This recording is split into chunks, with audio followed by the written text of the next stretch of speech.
Welcome to the Squared Circle Pit with your host, Rob Pasbani. Now entering the Squared Circle Pit, she's a comedian, she's an actress, she's a writer, and she is a former WWE writer on the creative team. We have Milly Tamarez on the show. Welcome, Milly. Thank you for doing it. Hey, of course. Thank you for entering the pit. I know, right? Jeez. Hope I don't regret it. Okay. Have you ever been in a mosh pit? Are you a mosher? Yeah, I've been in. I actually lost a pair of glasses in a mosh pit, and this was in like probably 2006, 2005 when I went to go. I was a big scene kid, and I was into like punk and post-hardcore and all that stuff. And I saw this band, Whole Wheat Bread, which was like a band that I really liked, which was like Jacksonville-based like punk band that was all Black people. So I was really excited. And I lost my pair of glasses. And that's when glasses, I bring up the year because that's when glasses were $300. And my mom was fucking pissed at me. So yeah, she fucking bitched me out because we didn't have it, and she's just like, I can't believe I'm spending fucking $300 on glasses for you just so you can just scream after some white boys. And I'm like, actually, Mom, all of them were Black.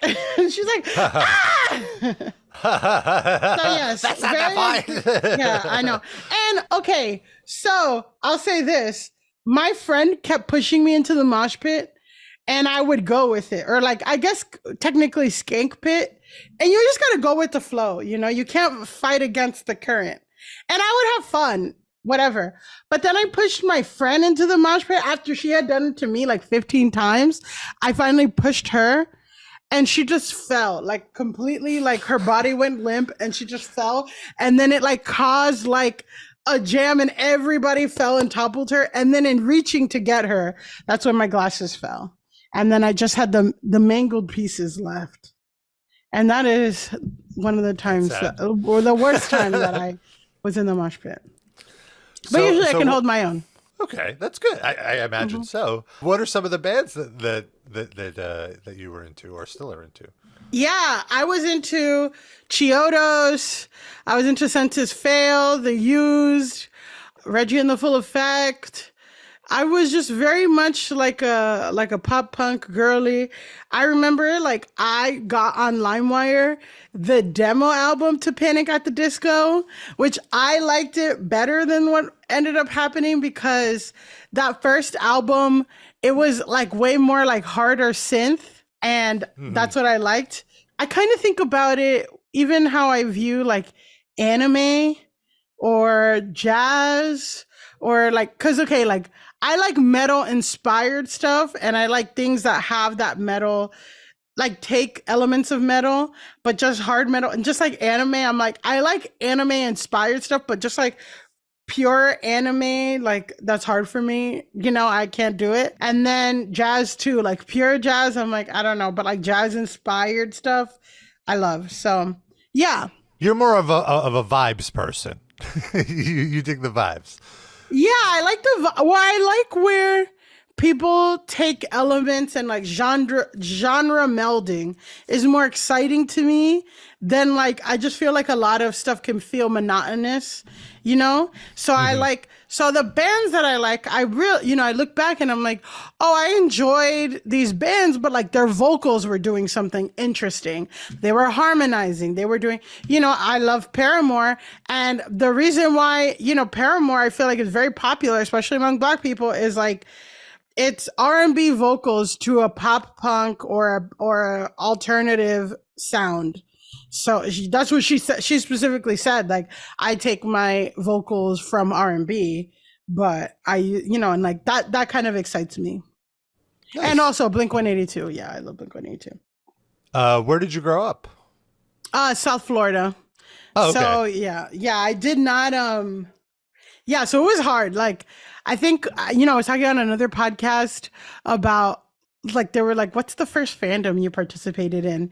And I would say like, yeah, like because I grew up in like a predominantly like Black and Latino area of Florida, to find like the punk shows and the rock shows it was very much like screamo was the thing. And to find those shows, you had to be on MySpace and you had to be on the internet. And I had to get somebody to drive me 30, 40 minutes to the other side. It was very much like an intense hobby, like thing, to do. It required work. There wasn't this like framework that there is now. I feel like even with like stores like Journeys and Packs, like, you know what I mean? Like there was nowhere to get rock stuff, but like a Hot Topic, for example. Yeah, I mean, Hot Topic was around, but it was just discovering new music, having exposure to the bands and stuff like that required work. And I mean, I think that was like one of the hardest things was like, I went through so much to fucking get into Fall Out Boy, Panic at the Disco, all this stuff. And then finally when they went mainstream, I'm like, ah! I'm like, what are you talking about? You can't have them. They're mine. Yeah, but now I'm just used to like I just have the taste where I'm like whenever I like just in general movies, music, whatever, I'm just like, oh, this will catch on later. I just, people aren't ready to, even like in a comedy show, like last week I did a show and I made a joke, like the audience was whatever, tepid, but I don't care. But then somebody went after me and it was like this gay guy and everyone was like, ah, and this black gay guy turns to me and it's like, he's literally saying the same thing you said, or he's going to say the same thing, the same jokes you did 2 years later, and everyone's going to fucking scream. And I'm like, welcome to my life. You're an early adopter. Exactly. And what are some of your earliest wrestling memories? Did you watch wrestling growing up at all? Or like, yeah, or like, of what would you course. Yeah, like I think that in the Attitude Era in like 1998 and stuff, like all of that, like that's definitely like formative. I used to have a trampoline in my backyard in Florida, so I would always like wrestle all the kids, the boys, and like do the China, like punching the nuts, and it was just like very formative. What was the wrestler that had sticks and used to hit people with sticks? Oh, Steve Blackman. Steve Blackman. The Lethal Weapon. Yeah. So one of my friends, I just have a very vivid memory of like my little brother's friends, like we were all playing wrestling and he put on like, you know how you get a pack of markers and he would stack them up to make like 2 long sticks that like hit it. And like, of course they would like break, but yeah, like, so very much like elementary school was like wrestling. Like, have you seen that Pen 15 episode about wrestling? Yeah. Yeah, that very much was, yeah. Like that show is scary how accurate it is for like growing up in that time frame. It's scary in like 80 different ways. It's like that show and the movie 8th Grade. Have you seen the movie 8th Grade? Oh no, I haven't seen it. It's like, it's by Bo Burnham and it's about a girl who's in 8th grade and it's supposed to be like a touching coming of age thing, but it's literally a horror movie for me. Like it's like so like it's not a horror, but it is because I'm like like she's in 8th grade and she gets in a car with a high school sophomore and like all this stuff and you're like no, that's how I feel watching. But anyway, Pen 15 was like my wrestling thing. So who were your favorites? That was it China and Steve Blackman, or like who were you rooting for? Who was your avatar at the time? Oh, Lita. Yeah, Lita with the low-rise pants. Yeah, and like the Hardy Boys and all that. Yeah. I was like, totally Team Extreme as well. Because they were like the all cool kids, right? Yeah. And it's so funny. Like now I feel there's so many characters that read metal and alternative in wrestling. Yeah. But back then they were like the only ones. The only ones, I know, yeah. Yeah, like I guess Steve Austin is metal, but like it's different, like it wasn't it's like different. He's a dad. They were like our age, He's like Harley metal. Like he's like biker gang metal. And they were like cool, like young people. Yeah. And so like, so when did you move to New York? How long have you been here or moved back to New York? Right? I moved. Yeah, I was born here. I moved after college. Like I went to college in California and I moved in 2011. I moved to New York and I've been, New York, New Jersey for a long ass time since then. What is it, like fucking 12, 13 years? And so, like, you moved back to pursue comedy, or you kind of just? I think I just hated Florida, and there are no jobs and like whatever, and I was still finding out like what I wanted to do and stuff. And then comedy started off as a way to like meet people. Then it moved into a hobby. Then it moved into a career, and now I'm just so deep in it I can't get out. And then, at what point did you consider getting a job at WWE? Like, when did that seem like something you thought you could do? I was in a sketch comedy group in 2016 or 2015, and we made this like wrestling musical. Because one of my friends who was a writer on the team, he was obsessed with WWE still, or at the time. So we made this musical. It was really fun. But the musical was basically like Freaky Friday, where a Make-A-Wish kid switches bodies with a wrestler. Like the belt is from the Aztec or something. So it has like, so they switch bodies, and then the cancer kid is figuring out that wrestling is like fake or whatever, quote unquote. And like, it's just a really funny musical. So that what like reinvigorated my thing. And then I just didn't think it was a possibility, or like in my adulthood, I had like exposure to it. And like, then I made friends who were into wrestling, and like, it was fun. Like, it's fun to enjoy. Yeah. Like, it wasn't until my friend who's a writer on SNL, like really high up, and now he's been head writer for all these comedy shows. He said that his boss at SNL was looking for, because was like a friend of, so it's like this really powerful person in comedy was like, hey, I'm looking to recommend people. And I'm like, yeah, you can throw my name in. And yeah. Oh, so you got recommended to them, and then they seeked you out, essentially. Yeah.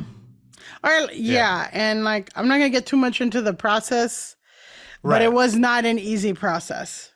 Yeah, but it was something you decided to pursue when it was offered to you. Well, it was kind of like I felt like I had to. I couldn't not do it. Like, if I had this opportunity, like, why not? But then during all the hoops that I had to jump, like, I was like, should I be doing this? I don't know. But yeah, it was something. And I think that at the core, my imagination of it, from the outside, it looked like a lot of exciting things were happening with the organization. They were like highlighting all these like women of color wrestling. Like, when I was in the process, it was when Bianca and Sasha were in the headlining WrestleMania or something. And I was like, oh, like, yeah, like, this is the kind of shit I want to write. And I would be excited, and like, maybe I should take a chance on this. And yeah, so you kind of started watching a little bit when you got the opportunity, and, having the past fandom, you kind of understood what you were looking at, and you kind of liked where it was going. And you were like, oh, I could be a part of this. I think we were in that Facebook group. Like, I always had like a cursory fandom, and the big pay-per-views or Royal Rumble. I have a Royal Rumble drinking game that I used to play with my friends, where it's really fun, but you get into teams, and then there's number, because there's 30 wrestlers, right? Mm-hmm. So you take pieces of paper, and each piece of paper has a number, 1, 2, 3, 4, 5. And then let's say there's 3 teams. Each team picks out 10 numbers. And then every time, so then, you have number 5, 7, 14, whatever. And every time, so those are each number is a different wrestler. And like, every time your wrestler enters the ring, eliminates someone or gets eliminated, you have to take a drink. I know. So it was like a really fun, interactive, like, so I just watched a bunch of Royal Rumbles. It's like a fun party game, because it's like a drinking game, but also you're watching a fucking wrestling match, and it's fun. So like, whatever. And again, even before all of that, like, I went to the women's Evolution. Evolution. I went to that, like, and that was way before I got hired. So like, I would say it wasn't like a completely random, like, I had some element of fandom, and I did comedy wrestling a few times, which is its whole other thing. So, and then when I finally like went through a few interviews, I was like, oh, maybe like this is going in a more positive, all the things that I've heard about, because we've all heard things about what it's like there. Maybe it'll be different. That's what I thought. So, And so when you got the job, did you have to move to Connecticut, or like, were you in the office, or were you traveling? yeah, I fucking bought a car. I bought a car. That was my first time ever buying a car. I like had my cousin from New Jersey like help me get a car from Facebook Marketplace, and I drove an hour every day from my house in Brooklyn, and that was a lot. And then I would also have to travel. So you were on the road for Raw and SmackDown and all that? I was with SmackDown. Okay. Okay. And so what was your first day like? Like, do you have positive memories of your first day, or was it just like jarring or like on the road? I'll just say the process took many months to like, because you have to meet with a lot of people. And, in comedy and in business in general, like if you follow, not business, but like, I would say actually business, let's have a fucking LinkedIn. But like, as you're developing your brand as an entertainer, performer, you tell people what you're working on. I got a job at this. I had fun writing for this. I had this. Like, that is a normal part of at least comedy and scripted stuff and everything. Like, that is part of it. And you have your own brand that you develop so that when people are on Instagram or whatever, they're like, oh, she's Yeah. So there was like a month between after I knew I got the job and before my first day. And in that month I was buying the car. You have to wear like dress clothes, which is like, but whatever. They're trying to be corporate, right? They're trying to have this aura of prestige to the job. Which is, in my opinion, antiquated for, because if you go on any film set or movie set or concert, anything, people are just dressed comfortably, like wearing jeans, wearing obviously you're not going to, wear a bikini. Well, actually people were wearing bikinis, but like but like you're wearing like sneakers and you know what I mean? Because you're running around all day. But it was very much like you have to dress up. So it was like buying those clothes. So in like I would do with any other job, I posted and I got hired with other people, and I posted that I got the job, which is what, and also it was a long fucking process. I'm telling you, months of interviews and this and going back and forth with my manager and whatever. So like the fact that I had gotten to that stage and like it was this really prestigious job, like, yeah, I announced it and it was really crazy because I announced and then another Black woman, Kenise, she announced at the same time, and it started to go viral in like Black wrestling fandom circles of like, oh, finally they're gonna address all the problems with SmackDown. But whatever, it was nice. It was like a lot of positive feedback, and then it got into a bunch of people like, who the fuck are they, whatever, and it got very racist very fast. And then what was scary, there was like a Reddit thread about me and Kenise that was like, they wanted to get us fired. So it was like hundreds of comments. And then they went through and found like every sketch, every tweet that I've ever did, like, and completely took it in bad faith and out of context. They looked at Kenise's like Jimmy Fallon set, which also like to be, and I'm saying they like intense wrestling fans, but it's like, I just had never seen anything like this before. I mean, I have like with Star Wars and with like fandoms do this. But wrestling, like, this level of wrestling fan is a different beast, I feel, and it happens. Yeah, of course, a lot. I feel like I've seen it also happen when women wrestlers get hired to WWE as well, where people go through their tweet history and like people have just lost their jobs based on something they tweeted or whatever after even getting a contract. It is interesting that there's this need to tear somebody down after WWE. Like this idea that you're a fan of a product, but the people in charge don't know what they're doing with who they're hiring, so we have to get them fired or whatever that is. Well, you know, with Kenise, it was like, she doesn't know anything. She doesn't know wrestling. We have to get her fired. And I just think you're not going to make an interesting, cool product in general if you just get fans of that product. Like not like you can't have a hate or a like whatever, but it's also like, why not have some, like, I don't know. I'm like, the most exciting Marvel things or Star Wars things like Andor, like you don't get Andor from someone like, you compare a Dave Filoni to a Tony Gilroy. It's like someone's bringing something new and exciting and different to your thing, and like you don't even want it, or like, and honestly, it was like very much like, it's very much like racialized and misogyny, sure.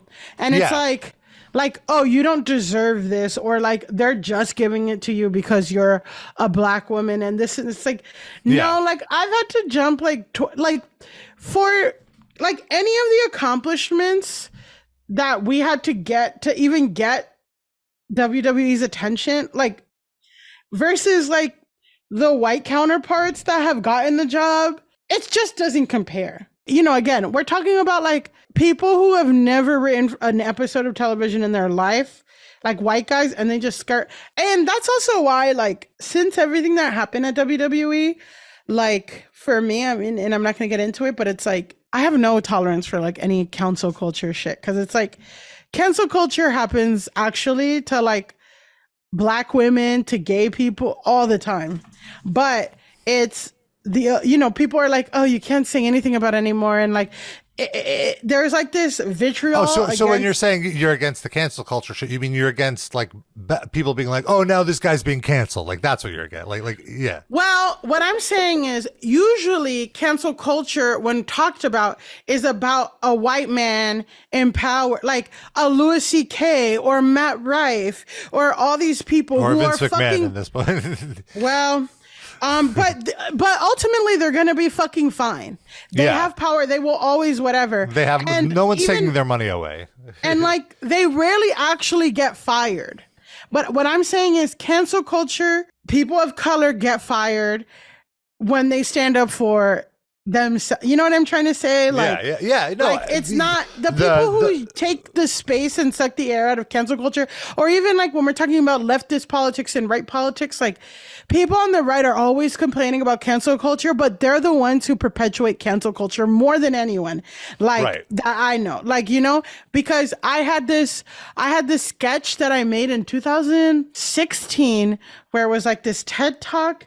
And the thesis of the TED Talk, like a fake TED Talk, and the thesis was all dick is trash. And it was satirical. It was funny. We spliced in like actual TED Talk applause footage. It was like a funny sketch. And without getting into it, like it was like, maybe you should take this down if you want to seriously. And I'm like, in 2021 or even in 2024, I don't necessarily like stand behind that. I don't perform that material anymore or anything, but I am proud of it. It was like the first time that I wrote something. It went a little viral. I sold like over 200 t-shirts with the slogan. Like it was like a proud moment for me, and it resonated with a lot of people. So why am I going to hide that? Like, you know, if you talk, it's not something you're embarrassed by. I'm not something I'm embarrassed by. And also it's satire, it's comedy. And then I also made this white forgiveness project, which was after Trump won. Like if white people wanted, like I publicly forgave people, quote unquote. And like, I was like, if you feel guilty, just send me money and I'll forgive you for your sin of being white, you know, which is like a satire on like priests and all this stuff. Like people not actually doing the work, but they just want public absolution. I'll do that for you. For like, if you give me fucking money. Yeah. And what ended up happening was that people sent me money. Like I got thousands of dollars from this thing. It got written up like in multiple publications. I got featured on a lot of podcasts. It was a proud, and I wrote a blog about it, and it was like, and then this was years before the George Floyd thing. And then when the George Floyd thing happened, it got brought up again, you know? Yeah. So, and it's like, again, a very proud thing of like, and again, I was on the fucking Pulse because what ended up happening around the podcast that I was featured on was like it was basically about all these Black people who like these white people felt really uncomfortable, like felt a lot of discomfort about racial inequity, and they just like gave Black people money without like saying anything. And like the whole podcast was like about the discomfort of Black people.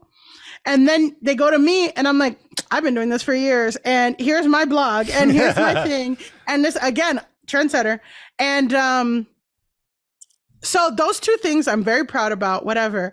But of course, when the news came out, what did these people go to? Oh, she hates men. Oh, she hates white people. Right. Now I see what you mean by the bad faith. Like, obviously, it's a sketch. Like, there's a social commentary there, and they're taking you at your word. Yeah, that's what I mean, bad faith. And it's like, it's different than like some of these things that people are quote unquote canceled for. It's literally tweets being like, Chinese people suck. And it's like, that's not a satirical sketch. Like, you said something racist. And these people are like, oh, I'm canceled. Here's my world tour. Here's my this. Here's my that. Here's my canceled world tour. Yeah. Here's my canceled world tour. And what I'm saying is, here's this sketch, this comedy sketch that was understood as a sketch from 6 years ago that you are taking at my word. And also, here's this other, you know what I mean? So that's why I'm like, yeah.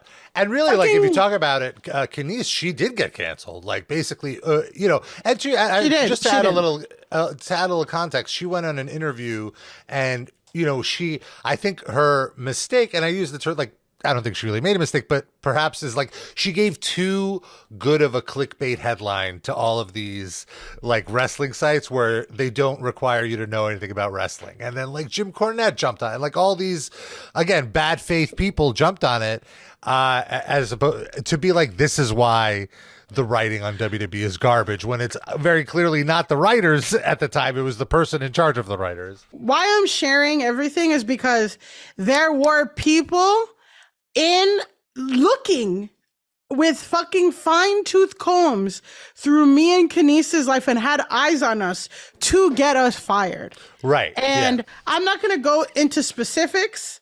They tried with me and they didn't, whatever. And then it didn't stick. And then the Kenise thing stuck. Yeah. Do you know what I'm saying? And, yeah. And it it's got like, a lot of legs. It's like it blew up, whatever, on clickbaity thing. It's like, no. Because she was on a comedy podcast that's about dating. And it was, again, remember that month that I said between when you got hired and when your first day was? So in that month, she recorded her friend's podcast.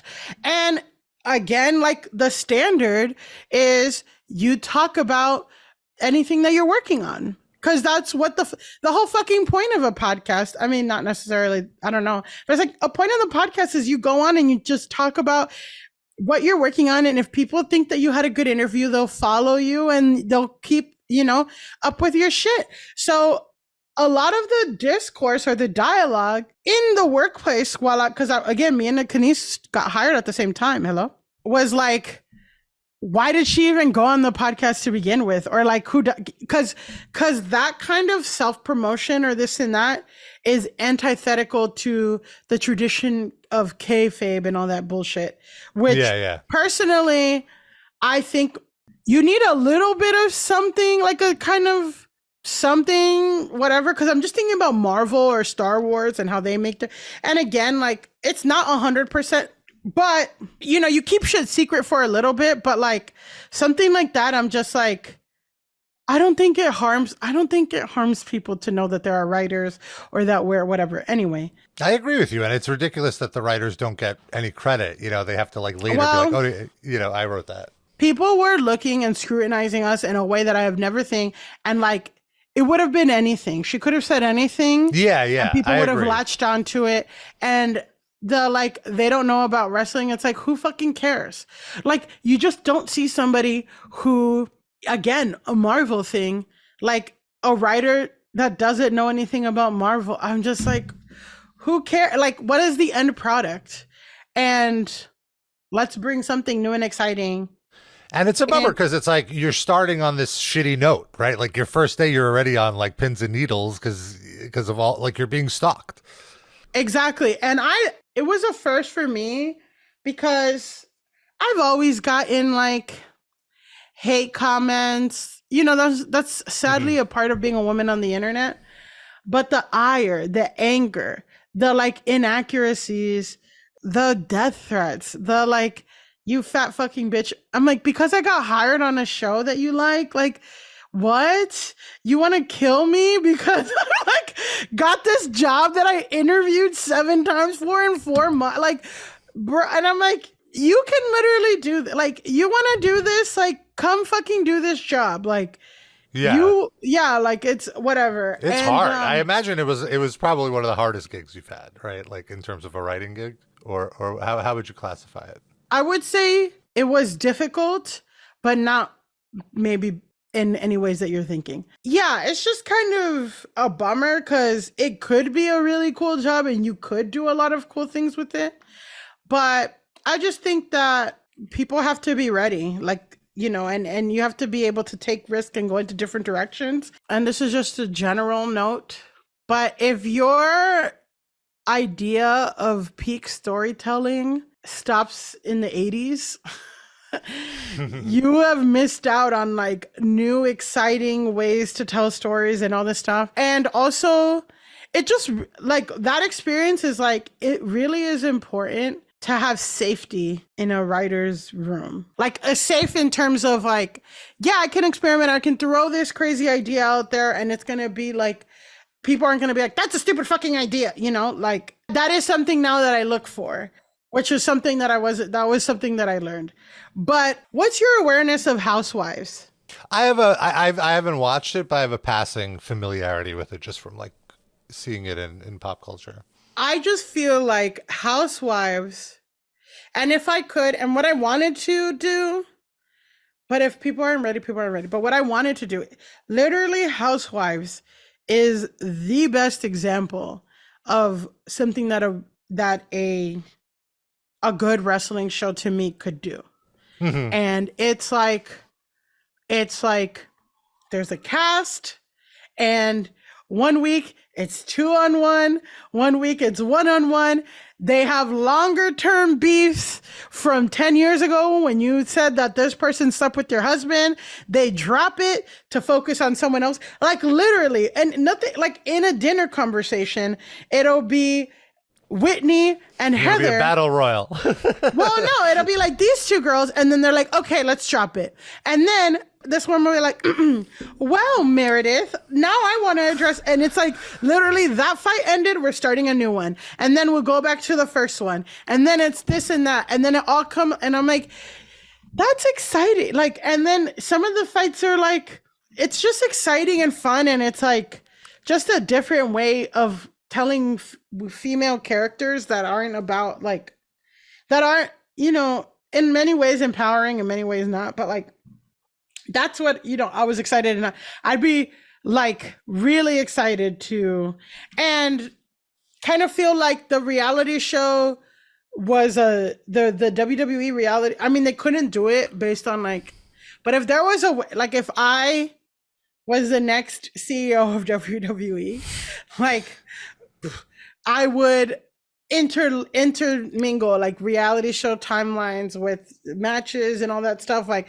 there's something really cool, but again, people aren't ready, because it's like, that's not the format there. They wouldn't even know how to do that format within their current show, basically, or they wouldn't be open to it. There's just a very narrow view. But yeah, there's exciting directions that you can take stuff. And also like I've had conversations with people like where it's like there's a different appetite or different hunger of like with social media and stuff. I don't know how you feel about kayfabe. That's like an overall philosophical question.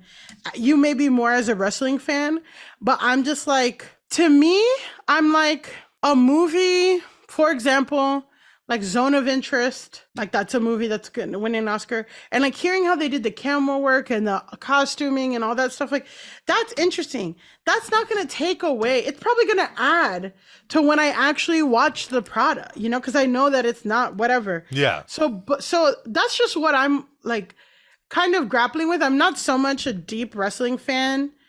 I mean, we'll talk about that later, but I'm just more like, in your opinion, like, because I think people would like to see some of this. I don't think people would be turned off by seeing the sausage get made and having like the you know, like seeing what the rehearsals and how does it come together and all that stuff. Like that actually would be exciting for many people. And then people would, I mean, I don't know, people would always bitch, but I'm like, if people knew like some of this stuff, like they would not bitch about it.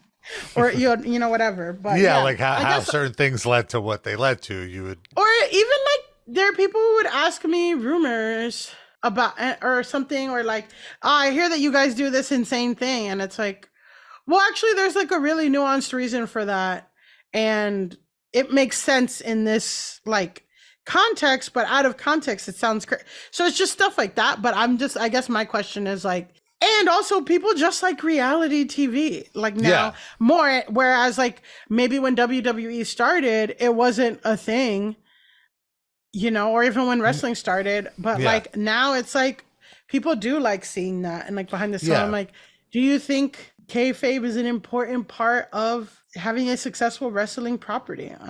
I would say I have a nuanced opinion on it, in the sense of when like during the show, I hate like within Raw or within SmackDown, like we are in kayfabe. So when the show breaks kayfabe, I hate that. Like, oh, I'm supposed to be scripted to hate you, but I just want you to know I'm not going to do what the script says. I'm going to do what, you know, something like that. I think that's still like scripted. So yeah, that is still right. But it's like, it kind of breaks the rule. Like, I think a show is allowed to set rules, and it should follow those rules. Like when it breaks those rules, as a viewer, I'm like out of it. But like like I watch all the reality. Like I loved Total Divas. I've started watching Love and WWE, the Bianca and Montez show on Hulu.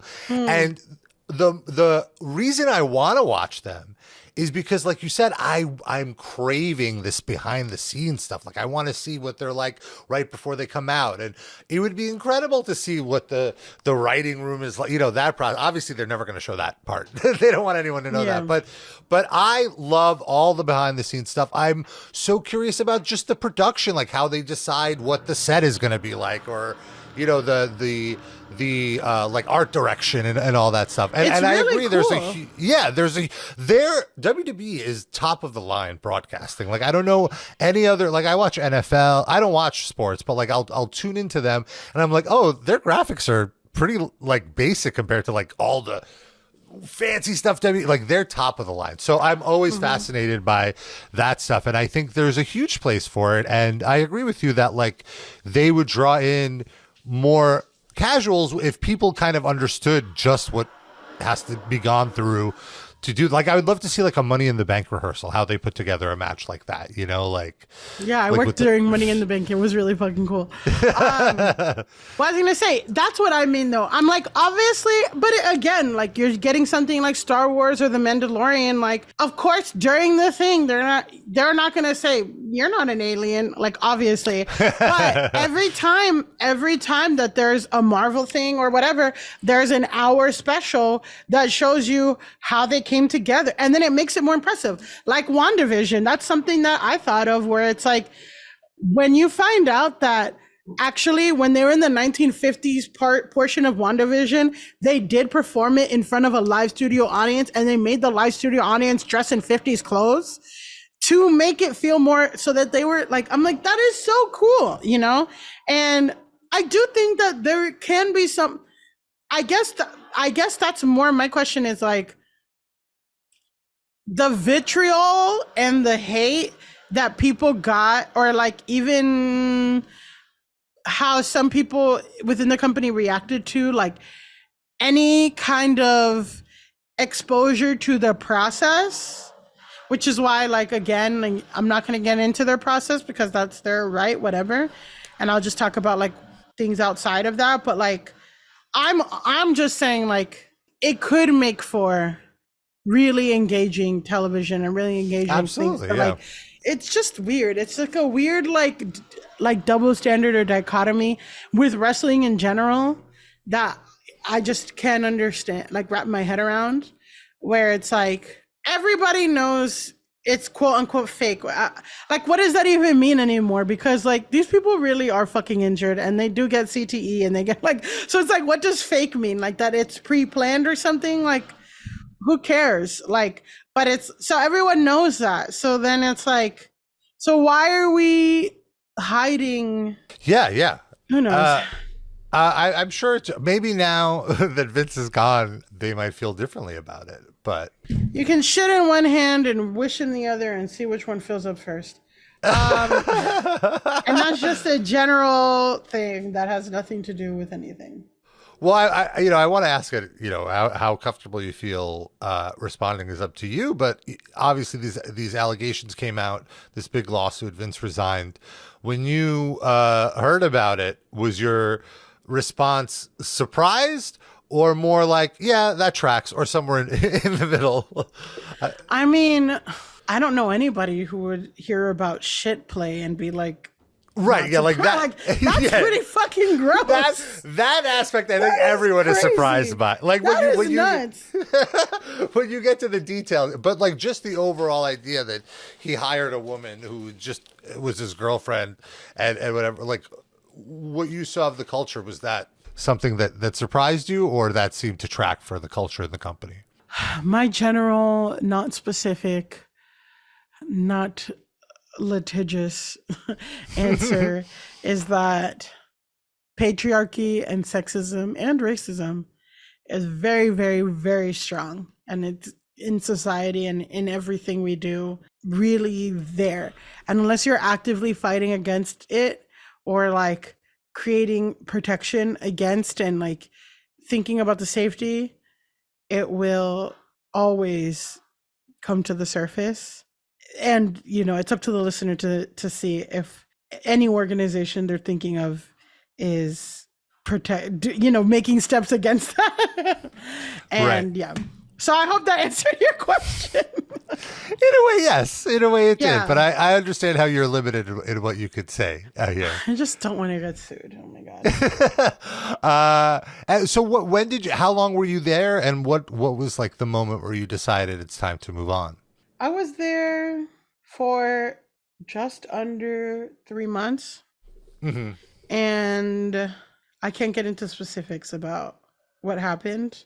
Yeah. But I was no longer there abruptly. And it was a really difficult transition. I'll say that. I literally went to Colombia and rode on motorcycles for like 4 days through the mountains and like had this whole like eat, pray, love trip. And then I got a fucking dog who's acting up right now behind me.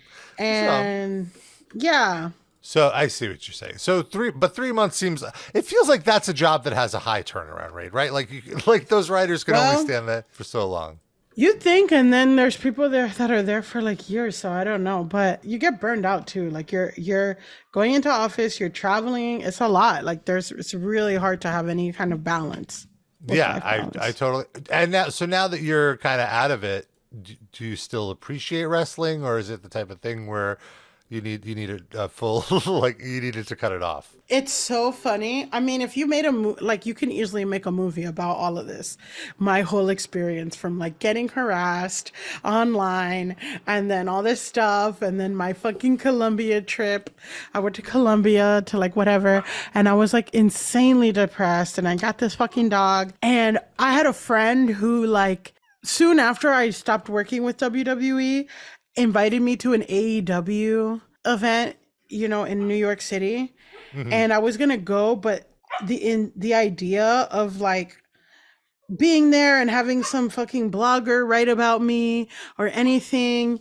Or You still it had the just gave me, trauma. I had trauma. No, it really was trauma, Yeah. anxiety attacks, depression, all that. Like it was so bad. It was really bad.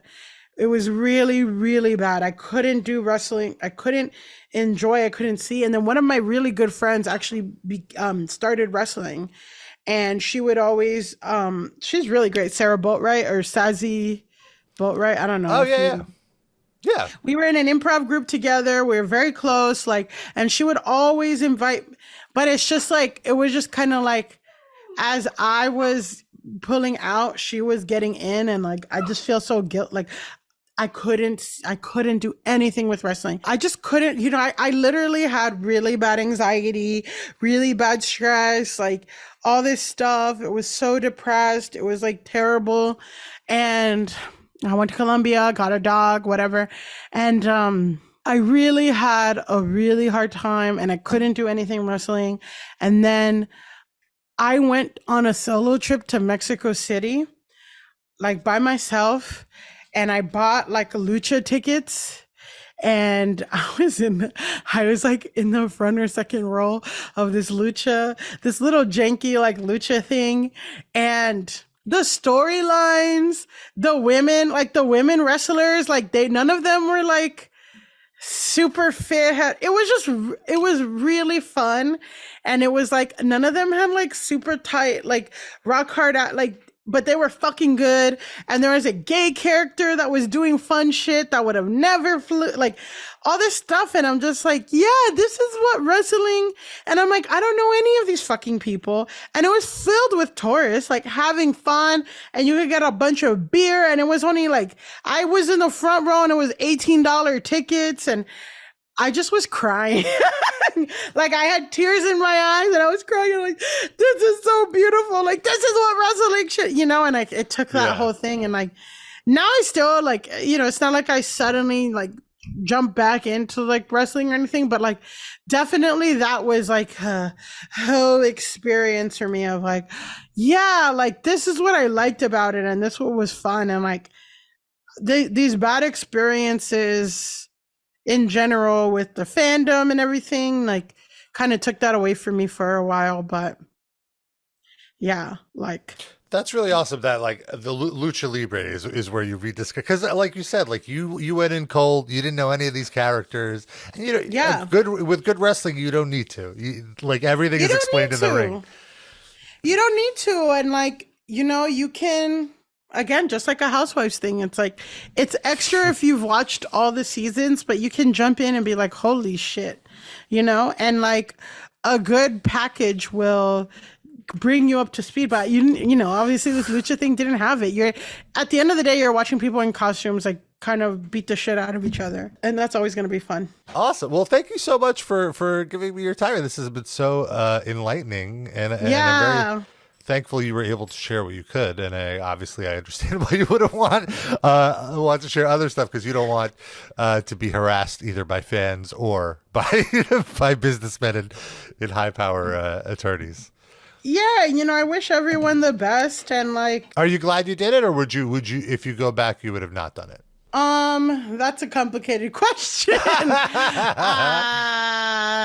because in some ways I'm glad, in some ways I'm like, I kind of knew that it was, I knew I wasn't going to do it for a long time, and I knew it was just temporary, and I knew I had like, so it's like, I don't know if it's smart, but you know what? In life, you take big swings and you take big risks, and sometimes they work out and sometimes they don't. And in this case, it didn't work out. So, but that's fine. Like I did learn a lot. And if anything, like it got me excited for what wrestling could be one day.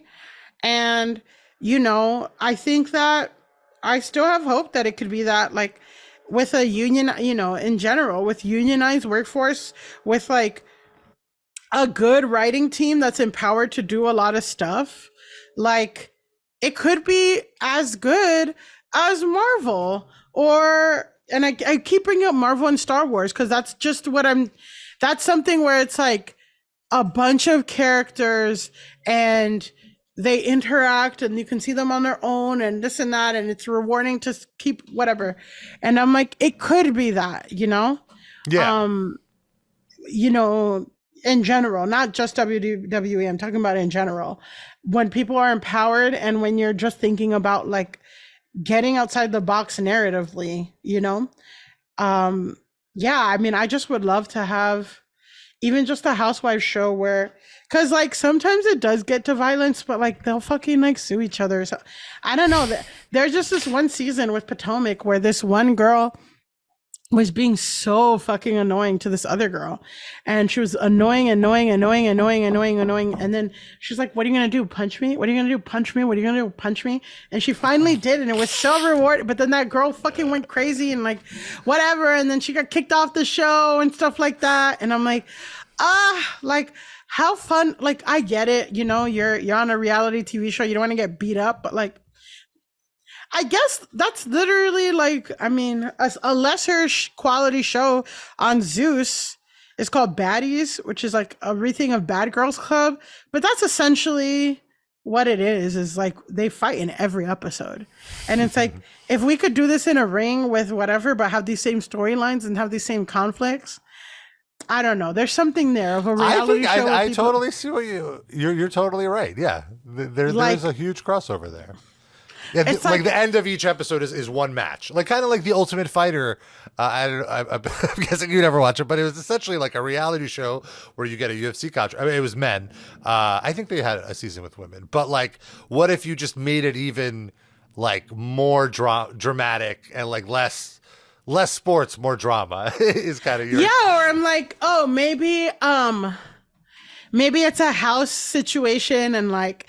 Everybody, you have the chance to like fight somebody or wrestle somebody at the end of an episode. I don't know. There's something cool. You can do some really cool shit like with reality TV, or like, I don't know if you're watching Traders. Like there's just some really cool. Queue, yeah. It's really good, but it's like, there's some really cool dynamic thing that you can do that combines like reality TV narrative and which reality TV too, they have story producers, they have writers, right? Whatever. What season of Real Housewives would a wrestling fan enjoy? Where do I jump in? Oof! I mean, there's so many franchises now. There's so many. That's like, what should I watch of wrestling? You know, and it's like, okay, well, what do you like? Do you like Raw? You want AEW? You want this and that? I think like, you know, season 1 of Salt Lake is fun because you're all getting introduced, and like one of the first big feuds is that this one woman says that another woman smells like hospital, and like that is a big so it's like that. Exactly. I think it. Real Housewives of Miami is really good. Real Housewives of New York, like they just had a reboot with an all new cast. Okay. That's like more diverse. But I like, you know, I'm partial to Real Housewives of Miami. I feel like they have really good drama. This one woman tells another woman, like she's like, hey, I have breast cancer, and like I really don't want you to tell anybody. And then like the camera crew's like 2 hours later, and this girl's at a party like, oh my God, did you hear that she has breast cancer? It's like, oh my God. And I'm like, yeah, in my show, these women would wrestle each other at the end. You know, whatever. And then get back together and whatever. Yes. Yeah, exactly. Or like some third person would come in and both of them would like put their feud aside to attack the third person. Exactly. That always happens. Well, that's exactly what Miami is like. This girl's telling everyone this one in cancer. This girl's like lying about it. This girl, this and that. But then one of them is having a nasty divorce. So everyone hates that woman's ex-husband. So every time everyone's fighting each other, it's like, Lenny just threw me out of the house with all the kids and all this stuff, and he has a new 25-year-old mistress. And everyone's like, Lenny! It's fun. So yeah, I would say that. Yeah. Miami, Salt Lake. Salt Lake is good this season. You can watch the latest season of Salt Lake, because this is really fun. One of the girls, it's discovered that one of the girls, the new housewife, runs a troll account of the housewives. So it's like, can you imagine one of the new wrestlers runs a troll account of the other wrestlers? It's good shit. That's good shit. It's good shit. And I'm like, What if they all could fight? At the last episode is 5-on-1, literally. Like, and then they catch this girl in a lie or whatever. Just saying, there's some good stuff out there. Millie, how could people find you on social media if they want more info about If they want to be nice, if you want to be nice and not, well, listen to my podcast, Go Touch Grass. We cover internet trends and niche influencer drama and stuff like that. It's really fun. Well-researched pod. And you can follow me on Instagram I'm verified because this is fun. A wrestling fan went on my website, downloaded all of my headshots, made a fake Instagram using my name, and the profile was like, "Hi, I'm an ugly gap tooth," like crazy shit. I'm telling you. So now I'm verified on Instagram because of that. That is fucking crazy. These people are crazy. They made fake like crazy. That's what I'm saying. I'm like, you're like, do you like regret? And I'm like, I don't know, dog. Like, I don't regret, but I don't not regret. That's crazy. But you can find me at Milly_Tamarez on Instagram or TikTok, and then at Milly Tamarez on X or Twitter or whatever the fuck. Yeah. Thanks so much.